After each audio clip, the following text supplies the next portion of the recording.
Hello mga paps, ngayon magpapalit tayo ng shock absorber ng ating kotse. Well, kailan ba tayo dapat nagpapalit nito?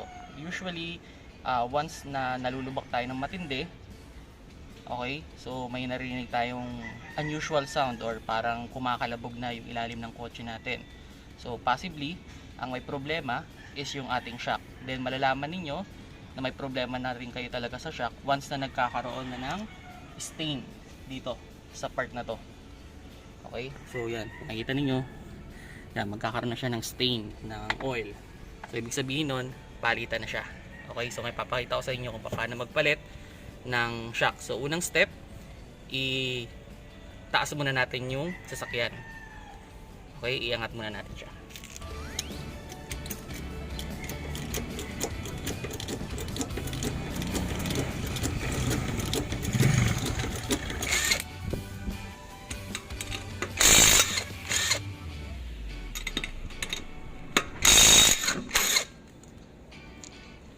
Then, once na natanggalan natin yung gulong, tatanggalin naman natin itong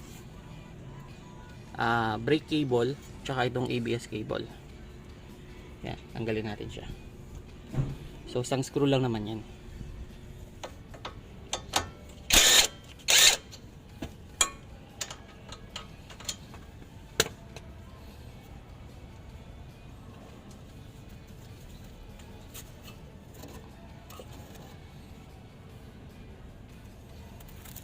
Okay.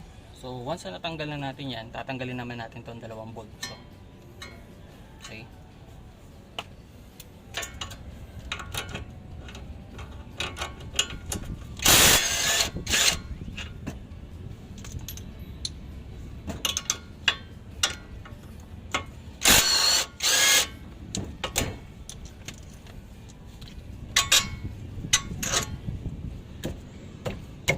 Yan, tanggal na. So, once na natanggalan natin sa ilalim, dito naman tayo sa ibabaw. Tanggalin natin ito. Okay. Tanggalin natin cover.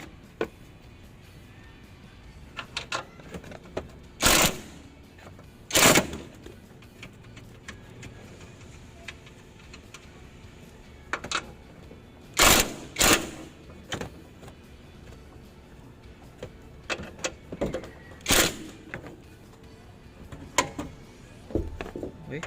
Alalay lang sa pagtatanggal kasi tayong babaksak yung shock natin sa ilalim. Yun, bumaksak na siya. So mga paps, ito na yung ating shock. Okay, so palitan na siya. Makikita ninyo yung rubber, yung boots niya sira na rin. Okay, so papalitan natin siya ngayon.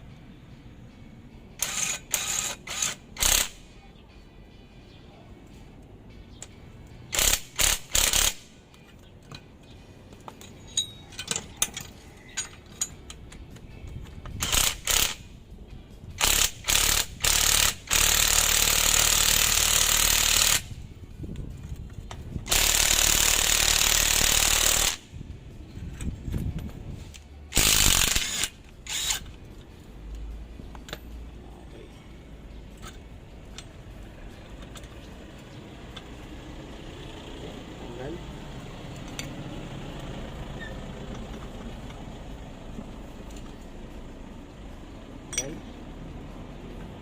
Tanggal. Tanggal. Okay. Then, okay. So, yun na. Tanggal. Tanggal. Okay. So, ngayon, ito yung papalitan natin. Okay. Yung ating ipapalit na shock. Okay. So, same setup lang. Balik lang natin yung dating sequence. Okay, make sure na kapit siya mabuti. Then boots. Okay, balik lang natin to.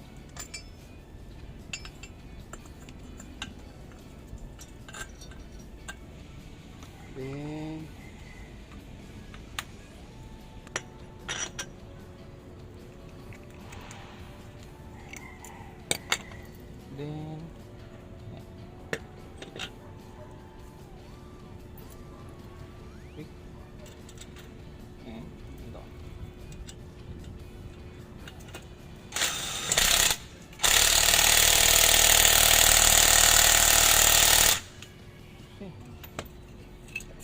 Tapos na.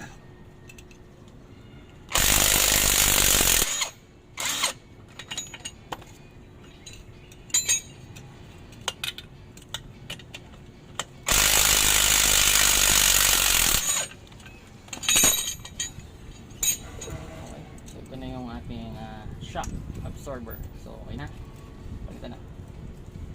Okay, so ngayon set up na natin siya.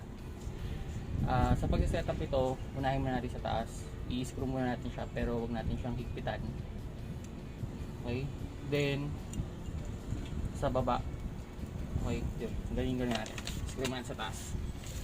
Tapos lagyan natin yung dalawang nut. Okay, huwag yung munang sisikipan.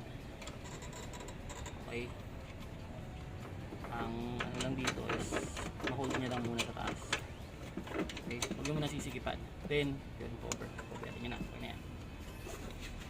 Yan ang isa pang lifter.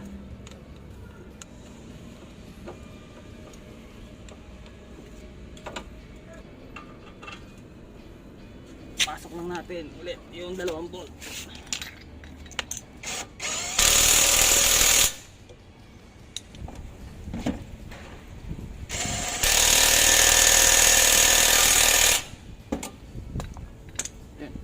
Na. Ngayon, kapit naman natin itong cable. Okay. Na. So, tapos na yung pagkabit ng shock. Sa ibabaw naman tayo.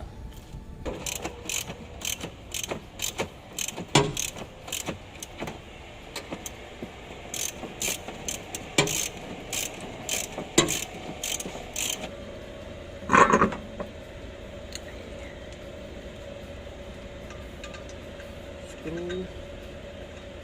Gawin natin sila.